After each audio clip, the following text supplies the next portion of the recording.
थोड़ा सा इस विषय में डिटेल में बता देंगे, आपको कैसे लगता है, कैसे मतलब आप सोचते हैं? नहीं, मैंने बताया ना कि दिस ऑल इज़ फंडेड। बस इनसे पूछो कि ये वो अमेरिका से कोई आदमी आया, अमेरिका से कोई आया, वो CGI वाला जो भी आया, उसको कौन सी आफत आ रही थी यहाँ आने की? यहाँ क्या ये नौजवान नहीं है? ये नौजवान खड़े हैं, ये क्या किसी बात में कम है क्या? किसी बात में कम है क्या ये लोग? नहीं, ऐसा है ना, देखिए आपको ये तो पता ही है कि नीट के जैसे एग्ज़ाम लीक हुए हैं, सबको पता है। तो आप इस बारे में आपकी पर्सनल राय क्या है? पर्सनली ये 100% गलत हुआ। हम तो ये कहते हैं कि ऐसे जो प्रोफेसर वगैरह जो पकड़े गए हैं, जिन्होंने उसको लीक किया है, उनको सीधी सी बात है, गोली मार दो। अच्छा, जैसे जो भी भारतवासी है ना, चाहे वो बाहर चला जाए, है तो भारतवासी, जैसे अमेरिका से आया अभिजीत दीपके जी, अमेरिका से आया है तो इंडियन ही ना, हाँ हाँ। तो आप उनको क्या बाहर विदेशी मानते हैं क्या?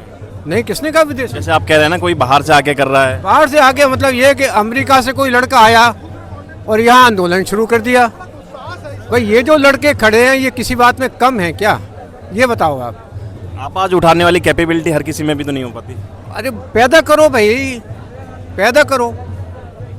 वो आया यहाँ से, वो यहाँ के गाइड करे, चुपचाप बैठा रहे, इन लड़कों को गाइड करे, भाई तुम ऐसा ऐसा करो, बैकग्राउंड में रहे, चल जाएगा काम। अच्छा, इस विषय में आप क्या कहते हैं? जैसे कि अभी जो नीट का, जैसे हम अभी यहाँ पे दिल्ली के जंतर मंतर में है, नीट का एग्ज़ाम का जो पेपर लीक हुआ, इसमें जो इन लोगों की मुख्य मांग यही है फिलहाल कि धर्मेंद्र प्रधान जो है रिजाइन दे, इस बारे में क्या कहते हैं? Resignation is not answer to any problem. ऐसा क्यों? इसलिए कि जब सारा ब्लड जो है ना, एक एक सेल कैंसर से पीड़ित है, तो या तो पूरा ब्लड बदलो। डॉक्टर बदलने से काम नहीं चलता, पूरा ब्लड ही बदल दो, बात खत्म हो गई। यहाँ हिंदुस्तान में एक भी सही मानों में ईमानदार व्यक्ति आपको कहीं नहीं मिलेगा, कहीं नहीं मिलेगा। आपके हिसाब से इसका सॉल्यूशन क्या है, कैसे हो सकता है? सॉल्यूशन कुछ नहीं, हम तो एक चीज़ मानते हैं, जैसे उसने पेपर लीक किया, 4-5 लोगों प्रोफेसर जिन्होंने लीक किया, उनको लेके गोली मार दो पब्लिक में। तो इसमें आपको ऐसा नहीं लगता कि कहीं ना कहीं तार जो है बिल्कुल अंदर से जुड़े हुए हैं? प्रोफेसर तो एक सिर्फ मोहरा है। भाई ये तो जांच का विषय है, ये तो जांच का विषय है। क्योंकि जैसे हमारे देश में जो पेपर लीक वाला मुद्दा है, सिर्फ एक बार की बात नहीं है, कई बार हमें देखने को मिलता है। हुआ है और होता रहेगा, जब तक डंडा नहीं होगा, जब तक गोली नहीं चलेगी, वो नहीं मानेंगे।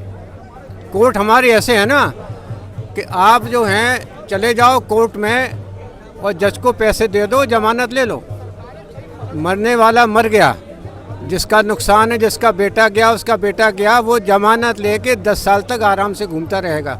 मरने वाला तो गया, तो जब मरने वाला गया ना, तो उसको भी जाना चाहिए साले को, जिसके वजह से वो लड़का मरा है। तो कहीं ना कहीं तो देखिए, जैसे अब जो पेड़, अगर एक पेड़ है तो उसकी अगर जड़ ही अगर खराब होगी तो फल तो ऑब्वियसली फल भी मतलब ठीक नहीं होगा। तो आपको ऐसा नहीं लगता है कि जैसे एजुकेशन, अगर अभी सिर्फ एजुकेशन सिस्टम में बात करें तो जो एजुकेशन मिनिस्टर जो है धर्मेंद्र प्रधान जी हैं, और जो पेपर लीक का मसला है, वो जैसे नीट जैसे एग्ज़ाम का जो मसला है, तो ये अपने आप में एक बड़ा मुद्दा है। देखिए, मुद्दा तो बेसिकली ख़त्म ही है, क्योंकि नीट एग्ज़ाम बिल्कुल नॉर्मल हुआ है, कोई लीक नहीं हुआ। इसका मतलब ये है कि सरकार रिफॉर्म अच्छी तरह से कर रही है। अभी अगर कोई लीक होता है तो उसको गोली मारो, बस। अच्छा, ये बताएं, जैसे स्टूडेंट्स, कई सारे स्टूडेंट्स यहाँ पे धरने में बैठे हैं, कई दिन से बैठे हैं, अगर खुदा ना खास्ता कुछ हो जाए, ऊपर नीचे हो जाए, अभी हमने देखा 6 दिन पहले भी, 6-7 दिन से एक जो लड़का है वो काफ़ी बीमार भी हो गया, उसको हॉस्पिटलाइज्ड करना पड़ा। खुदा ना खास्ता ऊपर नीचे कुछ हो जाए तो इसका जिम्मेदारी आपको क्या लगता कौन रहेगा? जिम्मेवारी वही जाना जो हो रहा है। बस ये है कि पुलिस वाले यहाँ पर हैं, उनको इमीडिएटली एम्बुलेंस मंगाना चाहिए, उसको मेडिकल हेल्प मुहैया कराना चाहिए, इमीडिएटली यहाँ RML बगल में है, वहाँ ले जाएं, उसका इलाज कराएं। बस यही सॉल्यूशन है।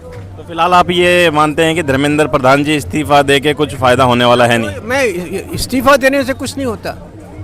लाल बहादुर शास्त्री ने इस्तीफा दिया था कि साहब एक्सीडेंट हो गया, तो क्या रेलवे सुधरी है क्या? आप पूछना, हम भी छोटे थे, आप तो पैदा ही नहीं हुए होंगे, आपके ग्रैंडफादर बताएंगे। अगर ग्रैंडफादर हैं वो बताएंगे कि लाल बहादुर शास्त्री के इस्तीफा देने के बाद क्या रेलवे में कोई परिवर्तन हुआ था? कुछ नहीं होता।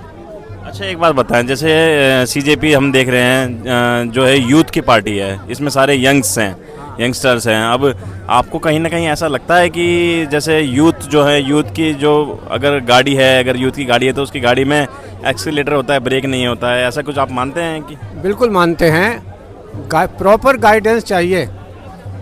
मैंने बताया अनुभवी लोग हैं, अनुभवी लोग चाहिए, अनुभवी रहें बैकग्राउंड में और उनको गाइड करें। जैसे कोई बच्चा है आईएएस में अपियर हो रहा है, उसका सीनियर जो है वो उसको गाइड कर रहा है, पढ़ा रहा है, लेकिन एग्ज़ाम देने तो वही जा रहा है ना, उसको गाइडेंस दो ना आप। अच्छा एक बात बताएं, जैसे कि आप पूरे देश में हम देख पा रहे हैं, ऑनलाइन में भी, ऑनलाइन सोशल मीडिया के थ्रू भी देख पा रहे हैं, और दिल्ली के जंतर मंतर में भी देख पा रहे हैं, जो हमारे यूथ यंग जनरेशन्स हैं वो भी जैसे इस्तीफे के लिए अपने घरों में भी कई सारे लोग हैं जो धरने में बैठ गए हैं, खाना अनशन कर दिया। या आप इसको राइट मानते हैं? राइट उनका अधिकार है, वो करें।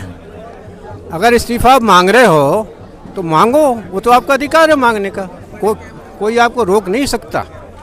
कहीं भी आप बैठो और कहो धर्मेंद्र प्रधान इस्तीफा दो, नेहरू मोदी इस्तीफा दो, आप बोलिए, रोकने का क्या मतलब है? अच्छा इस बात को किस नज़रिए से देखते हैं आप? जैसे कि अभी दिल्ली के जंतर मंतर में जो प्रोटेस्ट हो रहा है, इसको जो परमिशन दी थी सुबह से लेकर 5-6 बजे तक, शाम तक के लिए दी थी, लेकिन आज 12वां दिन है लगातार कॉन्टिन्यूस का, और गर्मी भी इतनी ज़्यादा है कि अभी आप जानते हैं दिल्ली में गर्मी कितनी ज़्यादा है। यंगस्टर जो है, कोई यूपी से आया है, कोई बिहार से आया है, कोई राजस्थान से, कोई हरियाणा से, है ना।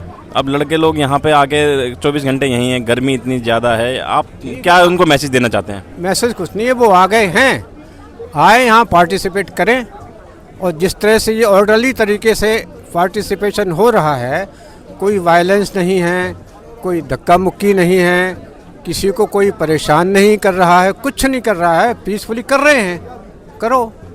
अच्छा यहाँ पे आपको सबसे अच्छी बात क्या लगी? अब ये तो हम नहीं कह सकते। सबसे खराब बात क्या लगी? खराब बात कुछ नहीं है ना, अच्छी बात इसलिए नहीं है कि they are not properly guided by the seniors. तो आप कहीं ना कहीं ये मानते हैं कि सीनियर सिटीजन्स को या फिर अनुभवी लोगों को लेकर चलना चाहिए? सिटीजन नहीं, जो अनुभवी पॉलिटिशियंस हैं, जो पॉलिटिशियन ही तो इसको करेंगे ना, ठीक है ना, पॉलिटिशियन को इसको गाइडेंस देना चाहिए। ये मुद्दा जो है पॉलिटिक्स का नहीं है, बताते हैं लोग हैं, पॉलिटिक्स का मुद्दा ही नहीं है, कहते पॉलिटिक्स का ही नहीं। हैं। पॉलिटिशियंस की कैसे राय लें? पॉलिटिशियंस उनको गाइडेंस दें कि कैसे आपको हैंडल करना है, कैसे क्या करना है, और उनको गाइडेंस दें तो लड़के करेंगे। हैं जी सर बोलिए। सर जो चौकीदार ही चोर है, पॉलिटिशियन को ला के इसमें करेंगे क्या? ये स्टूडेंट का मुद्दा है, ये जेनजी का मुद्दा है, ये कॉकरोच का मुद्दा है, इसमें पॉलिटिशियन क्या करेगा? अंकल जी तो कहते हैं जैसे कि जो धर्मेंद्र प्रधान जो है रिजाइन दे के कुछ फ़ायदा होने वाला नहीं है, क्योंकि जो कैंसर जैसी एक बीमारी होती है, अब अगर आपके शरीर में हो गई तो पूरा ब्लड को जो है चेंज करना पड़ता है, सिर्फ कुछ हिस्से के ब्लड को चेंज करने से नहीं होने वाला, यानी कि पूरे सिस्टम को चेंज कराने की बात करते हैं अंकल। इस बात पे क्या एग्री करते? अरे आप एक बात, इस्तीफा तो दिलवा के दिलवाइए, फिर जो चेंज करना ना करना जेनजी सब जानता है, कॉकरोच सब जानते किसको कैसे चेंज करना। एक बार इस्तीफा तो दिलवाओ। मेन प्रॉब्लम तो इस्तीफे की है। इस्तीफा कोई समाधान नहीं है। चलिए ठीक है भाई, बहुत बहुत धन्यवाद। देख सकते हैं दिल्ली के जंतर मंतर में